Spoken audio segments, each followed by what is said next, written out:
Alors, salut les gars et bienvenue dans cette nouvelle vidéo.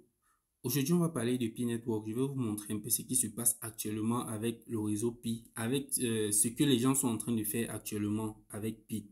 Si vous ne faites pas attention, vous allez vous faire arnaquer, vous allez vous faire voler vos Pi. Beaucoup de personnes veulent vendre les Pi. Suite à la vidéo que j'ai faite la dernière fois, je me suis rendu compte que beaucoup de personnes veulent vraiment vendre leurs Pi. Et bon, j'ai un peu cessé. J'ai dit que bon, je vais plus acheter les Pi pour le moment. J'ai peur qu'on puisse me blacklister, comme vous le savez très bien. Voilà, je vais vous montrer une conversation. Sachez que le danger peut venir de tous les côtés. Je vais vous montrer une conversation avec une dame que qui m'a contacté. Donc, je vais partir sur message important. Donc, voici le message. C'est une, je sais pas plus, c'est une béninoise, oui, plus 229. Voilà, je vais vous montrer un peu la vidéo. Vous allez comprendre ce qui s'est passé, ce qui se passait en fait. Elle voulait vendre les Pi à un de ses collègues, c'est ce qu'elle m'a dit. Elle voulait vendre, oui, voilà ça, je veux vendre du Pi à un collègue. Mais il m'a dit d'utiliser cette option. Elle voulait savoir si l'option est fiable. Donc, je vais lancer la vidéo pour que vous puissiez voir. Regardez ce qui se passe. Donc, là, elle est normalement sur l'application Pi. Mais au lieu de taper Pi Browser, elle est allée sur le lien qu'il va donner. Donc, c'est https://now/click. Et puis après, il y a Pi Network. Donc, voilà le lien /click /Pi Network.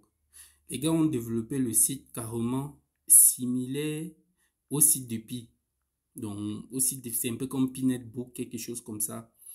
Tout à l'heure, je vais aller sur le site, vous allez voir, regardez ce qui se passe, pionnier, de pionnier, maquette, vous allez cliquer sur banque et là, elle doit coller ses phrases secrètes et puis submit.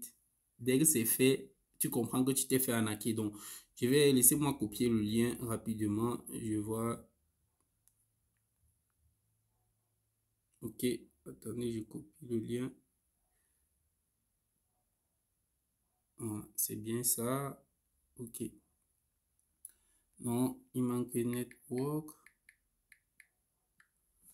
Bon, voilà en quelque sorte le site. Voilà le site en question. Vous voyez comment ils ont développé le site. Donc, il y a les génies dehors. Bon, c'est vrai que copier un site, c'est très facile. C'est pas compliqué de copier un site. Mais, ils vont cliquer donc sur ce bouton qu'il a indiqué, Unlock Payment Method. Donc, on clique sur ça. Là, tu vas tout simplement cliquer sur banque. Je n'ai même pas consulté les autres menus pour voir ce qu'il y a sur ça, pour voir un peu comment ça se passe de l'autre côté.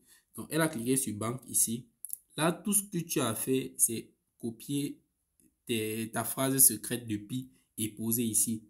Lorsque tu l'as fait, je pense qu'ils doivent avoir juste un système de récupération des mots de passe. Donc, dès que tu copies ici, il peut juste stocker ça dans un nouveau fichier ou alors dans un Excel.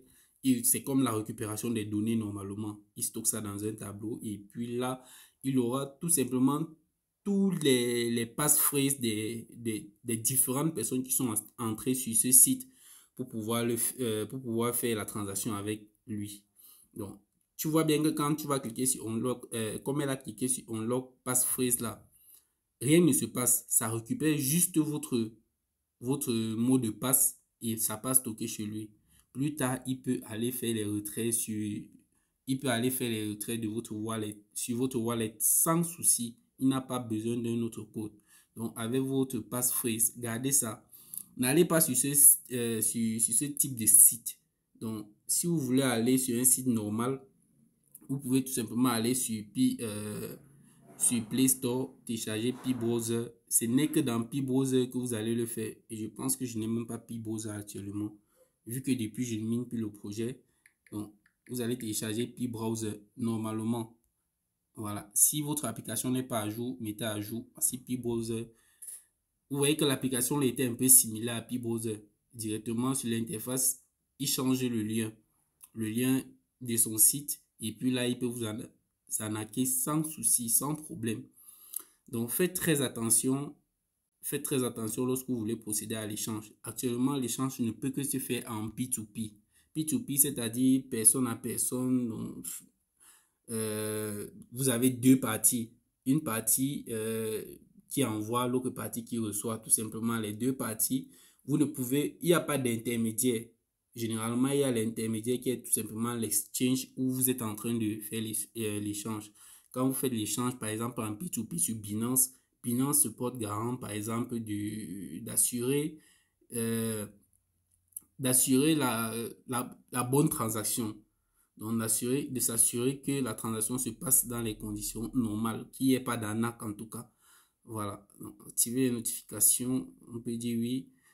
Voici l'interface. Vous connaissez bien comment l'interface de Pi est. Donc, vous n'avez pas à aller sur ce type d'application-là. Faites très attention. Vous voyez, c'était net cette application-ci. Là, il a changé ici en haut l'adresse en fait. Il a changé l'adresse pour mettre son adresse fake là. Là, vous êtes à l'accueil. Vous pouvez tout simplement mettre ici, vous changez l'adresse, puis browser et tout ça. Wallet/wallet. Là, vous allez tout simplement accéder. C'est tout simple. N'allez pas sur une autre application. Je voulais juste vous avertir. Si la vidéo vous a plu, likez et à la prochaine pour une nouvelle vidéo.